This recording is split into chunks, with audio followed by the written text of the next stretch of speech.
exhausted, I'm emotionally drained, there's nothing there, and I want some ice cream. Well, what am I going to start saying to myself? I'm going to be like, you know, I deserve this.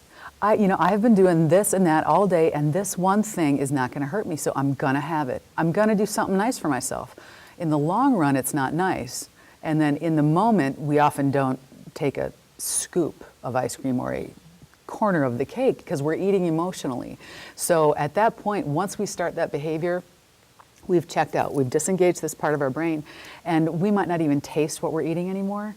If you're shopping, you might not care. You might get 10 blouses of all the same style, but just different colors. Yeah. And so it doesn't, in that way, it kind of doesn't make sense. And that's because we're not using this thoughtful part of our brain. We're acting all in emotion. Yes. So, so then why would we be in this place? Where do we get this trigger where we've got enough stress that we're flipping our lids that way?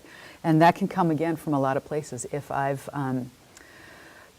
grown up and there was an inordinate amount of pressure put on what I looked like or my weight, then I might be overconscious about my weight and I might feel bad about myself. And so it would be like, I want that Twinkie. I can't have a Twinkie. I'm bad because I want a Twinkie. There's the stress. There come this. So then I'm right here and I flip my lid. If I've grown up in deprivation, and I get stressed, I'm going to be like, I'm afraid that I'm never going to be able to eat. I've got this thing in front of me. I'm going to eat it now. Stress, flip your lid. So those are some things that are kind of related to food and body issues that can fuel it. And there are other things that can be unrelated to food, but the food has been what has been helpful. Yes. This has a predictable outcome. So it can be. My parents really, they were present, but they were unavailable. My dad worked a lot. My mom talked on the phone all the time, and we were supposed to be seen and not heard.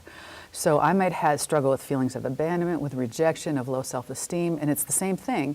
It's whatever I learned that works when I get that discomfort. We'll get to a place where the discomfort is more than we know how to manage. And so then we go to the thing that we know that works. Shopping, online pornography, which tends to be more men than women, but food, which is balancing out more and more to be both men and women. So that's kind of the source of those things, is that we have acquired the habit of finding a source of predictable outcome, but it's not necessarily the outcome that we want. It's very short term. And so part of that then, as what we do in therapy, or what I do when I work with people, is I kind of start working backwards.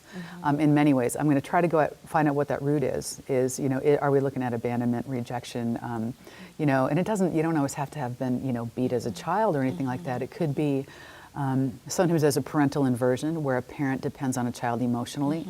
A child can never meet the needs of an adult, so then that child grows up over-functioning and not taking care of themselves and being overly concerned with other people instead of themselves. So there's, again, a lot of reasons. So I'm going to try to go after that. But then behaviorally, we're going to start looking at, we're going to start here with, I was eating and eating and eating. Let's work backward. Let's go through what's the most recent situation that happened? And we're going to go back and we're going to try to find the trigger.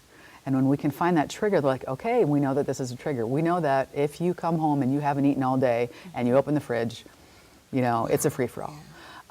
Or whatever it will be. So we do that. It's called a behavior chain analysis. The other thing we do is we want to start paying attention to what are our physical responses, so that we can identify earlier and earlier what we're doing. So if I've gotten to the point where I know that if I don't eat for a certain amount of time and I come home and I'm alone and I've had a hard day, then I'm going to break the china. I'm going to eat too much. Save me from myself. Then over time, I'm going to know, I have to have a snack with me. I know that if I've had a hard day, I'm not going to go home if I'm going to be alone. So we set up all of these protective things that make us not do the thing that we don't want to do. And then over time, that's where we start rewiring our brains, so that it just becomes natural. And a big part of that also is communication and connection with other people.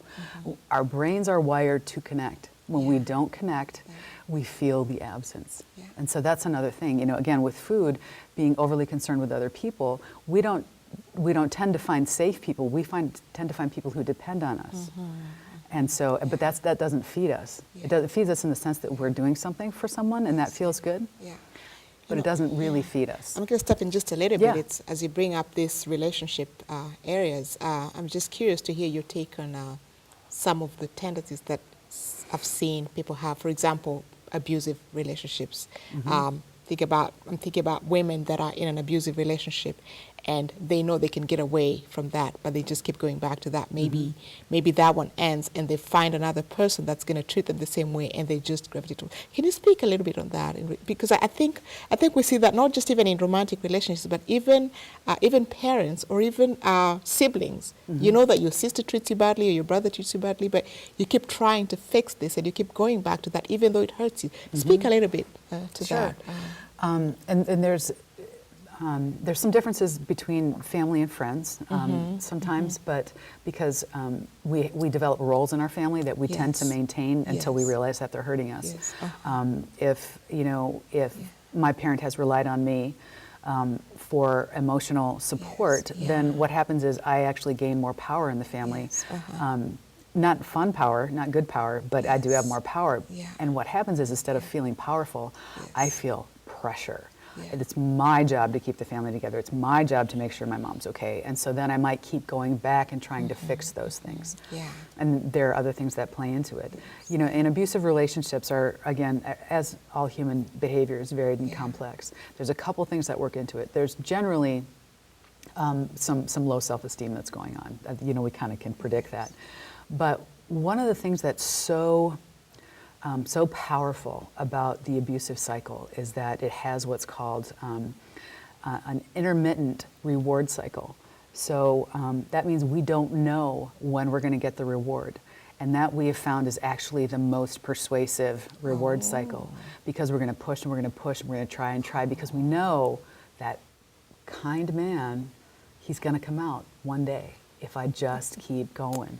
So, so that's kind of the way it works. Very simply is and again, I'm speaking of the man as the abuser, just because you know, statistically that's more accurate. Not all men are abusers, not all women are not abusers. Anyway, so but what happens is I kind of have this honeymoon cycle where in the relationship, you know, the man is charming and insightful, and you know, you feel like he just sees into you and what you need, and he's kind of Prince Charming. And then very slowly starts isolating the woman from her support systems. You know, you're spending too much time with your friends, I don't like that person, I don't want you to be with your mom, and it gets more and more controlling, so pretty soon he's all she has to rely on.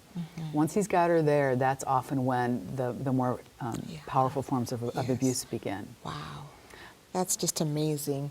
We're going to be taking a little break shortly here, but one of the things I want to remind you is we do have a blog called Tea Time with Susie. As you can see on the screen, the address is there. I want to encourage you to log into the blog and participate in either following up on some of these discussions, asking questions, and there'll be resources there for you to also get information that you might find helpful. Let's take a quick break. Thank you.